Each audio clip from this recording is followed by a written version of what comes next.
Timothy says, in the last days, listen to this, last days, this is 2 Timothy 2, men will be lovers of their own selves.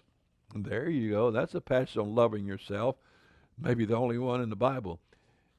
Men will be lovers of their own selves.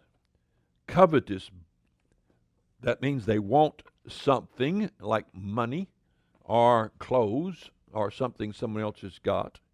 Hairdos, face lifts, body treatments. Boasters, they want to brag about what they've got, what they've done. Proud, blasphemers, disobedient to parents, unthankful, unholy, without natural affection, truce breakers, false accusers, so forth, so forth, so forth. Lovers of pleasure more than lovers of God. One of the big things about this self-love movement is the bottom line in people's thinking is, I need to be happy. I need fulfillment. No, what you need is to do your duty. What you need to do is accept responsibility. What you need to do is be accountable to those in authority over you, especially to God. What you need to do is do the right thing for the right reason, not for yourself, not about yourself, but about God and other people, without regard to how it makes you feel, without regard to whether it makes you happy or not. You see, if you're a secularist, I understand.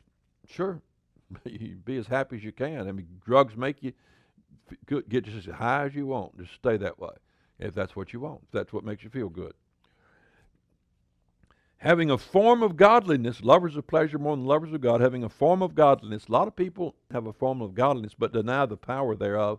They deny the power of God to give them peace.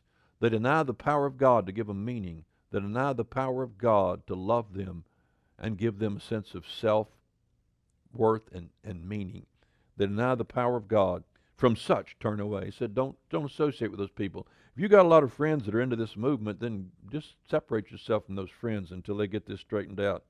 He said, these people lead captive women silly, laden with sins and divers lust. I'm afraid that a lot of women have been taken captive, silly women, following this love yourself routine. They're ever learning, it said, and never able to come to the knowledge of the truth. Here is a passage that I found on a website of somebody advocating this self-love. Here it is, Song of Solomon 4:7. Thou art fair, my love, there's no spot in thee. So I suppose a woman takes this passage and reads it to herself and says, thou art fair, looks in the mirror, thou art fair, there's no spot in thee. Now, if that's so, I have something I'd like to sell you. They're made in China, I admit that, but it's a special mirror, and you hang it on the wall, and you look at it every day, and you say, mirror, mirror on the wall, who's the fairest one of all? And it'll say you are, of course. And so I'm going to let that go for $19.95.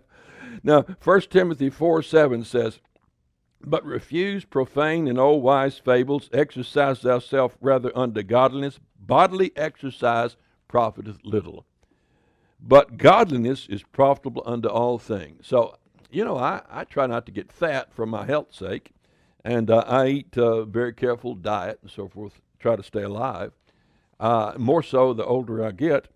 And I appreciate the fact that it's good to be healthy, but there are people who give themselves over to this completely as a way of loving themselves. He said, be not conformed to the world, but be transformed by the renewing of your mind, that you may prove what is that good and acceptable and perfect will of God. Verse 3, not to think of himself more highly than he ought to think, but to think soberly according as God has dealt to every man the measure of faith. So I'm afraid a lot of people are trying to think more highly of themselves than they ought.